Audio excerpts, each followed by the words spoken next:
예수께서 제자들과 유대 땅으로 가서 거기 함께 유하시며 세례를 베푸시더라. 요한도 살렘 가까운 에논에서 세례를 베푸니 거기 물이 많으니라. 그러므로 사람들이 와서 세례를 받더라. 요한이 아직 옥에 갇히지 아니하였더라.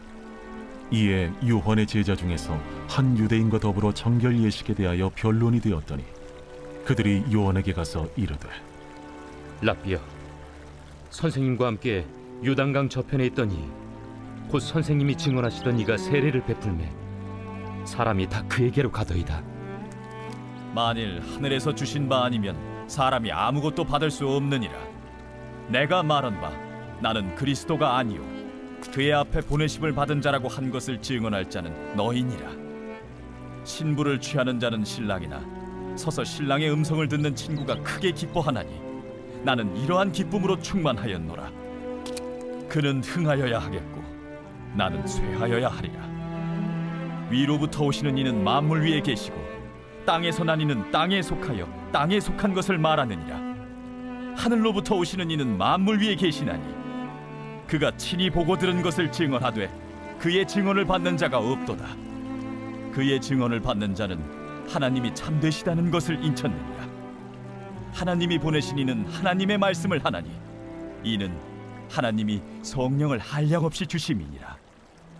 아버지께서 아들을 사랑하사 만물을 다 그의 손에 주셨으니 아들을 믿는 자에게는 영생이 있고 아들에게 순종하지 아니하는 자는 영생을 보지 못하고 도리어 하나님의 진노가 그 위에 머물러 있느니라.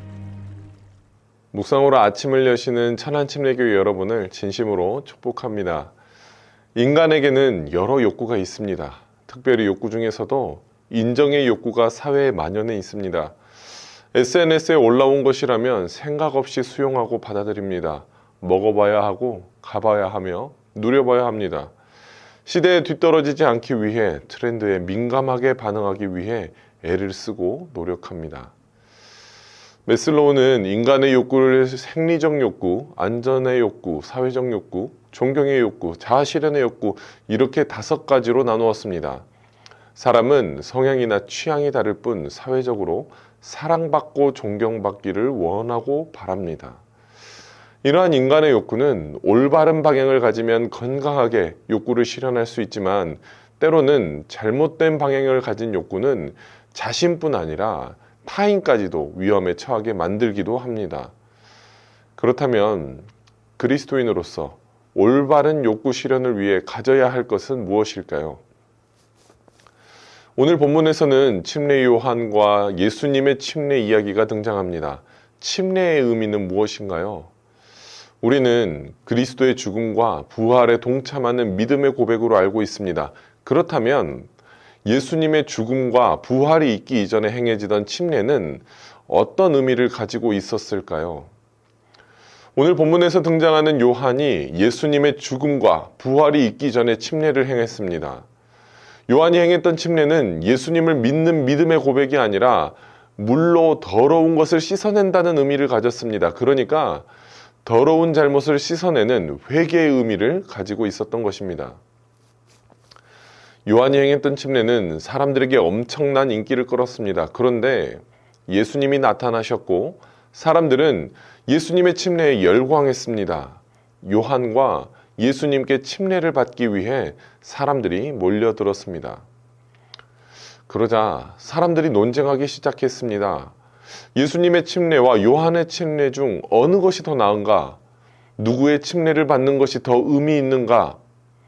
오늘 25절 말씀의 변론을 뜻하는 원어는 제테시스로 감정이 섞인 격렬한 논쟁을 뜻하고 있습니다. 사람들 사이에서는 서로의 감정이 섞일 만큼 의견 충돌이 아주 심하게 일어났습니다. 요한의 제자들도 사람들의 분위기에 휩쓸렸습니다. 자신들의 선생님인 요한에게 침례를 받으러 오던 자들이 예수님께 몰려가자 시기했고 분노했습니다. 그래서 26절 말씀에 보면 예수님의 이름을 직접 부르지 않습니다. 우리 요한 선생님과 함께 요단강 저편에 있던 자, 우리 요한 선생님이 증거하시던 자라고 표현하며 비아냥거립니다. 그러나 요한은 제자들에게 이렇게 대답했습니다. 예수님께서 더 많은 침례를 베푸시는 것은 하나님께서 그에게 사람들을 주셨기 때문인 것이다. 나는 그리스도가 아니며 그 사실을 증거할 사람들은 바로 제자들 너희들이다. 나는 신랑이 아니며 단지 신랑의 친구로서 그 목소리를 듣는 것만으로도 참으로 기쁘다라고 말입니다. 자신은 땅에서 났으나 예수님은 하늘에서 난 자라고 설명하면서 그 얘기를 예비하는 것이 자신의 역할임을 알립니다. 하늘에서 오신 분은 하나님의 아들이시며 그 아들을 믿는 자에게는 영생이 있고 그 아들을 믿지 못하는 자에게는 하나님의 진노가 있을 것이라고 설명합니다. 2000년이 지난 지금 성경을 읽으며 어떤 생각이 드십니까? 누구에게 침례를 받느냐가 중요하지 않습니다. 우리가 집중해야 할 것은 나의 죄악을 씻어내는 것, 회개하는 것에 집중해야 했습니다. 그러나 그 상황에 놓이면 우리는 자꾸만 당파를 나누고 본질이 아닌 비본질에 집중합니다. 전하는 메시지가 아니라 설교자의 외적인 모습을 봅니다. 하나님 나라가 아니라 나의 유익을 쫓습니다. 예배가 아니라 나의 만족감을 따릅니다. 하나님이 주신 비전이 아니라 우리의 형편과 사정을 고려합니다. 우리는 요한의 모습을 눈여겨보아야 합니다. 많은 사람들이 요한을 따르며 그를 존경했고 그를 귀하게 여겼습니다. 사람들은 메시아를 찾았고 그 메시아가 요한이 아닐까 생각했습니다. 요한은 내가 메시아다, 구원자다, 위로부터 내려온 하나님의 아들이라며 소리칠 수 있었습니다. 그러나 요한은 그렇게 행동하지 않았습니다. 욕구에 매몰되지 않았고 요한은 거룩한 자존감을 가지고 자신에게 맡겨진 그 사명을 묵묵히 감당했습니다.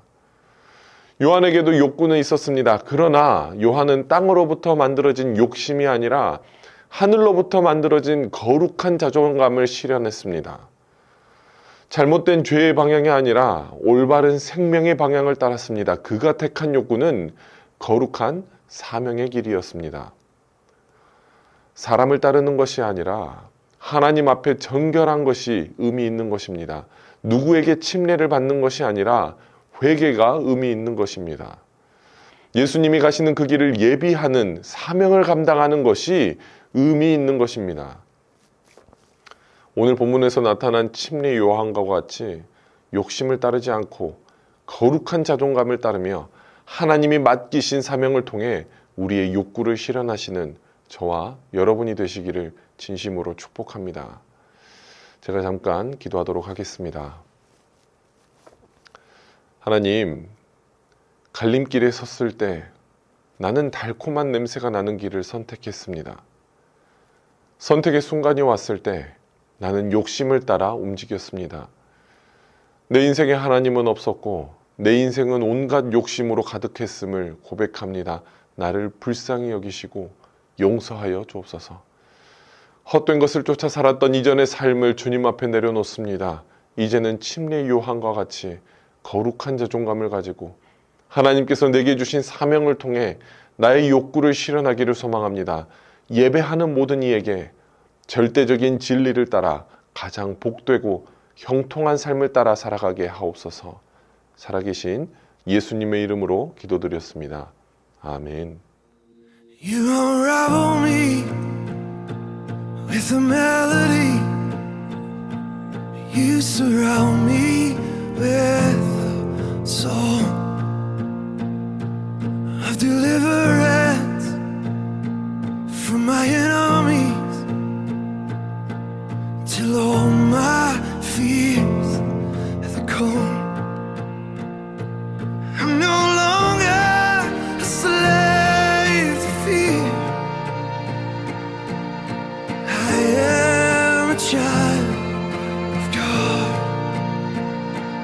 I'm no longer a slave to fear. I am a child of God.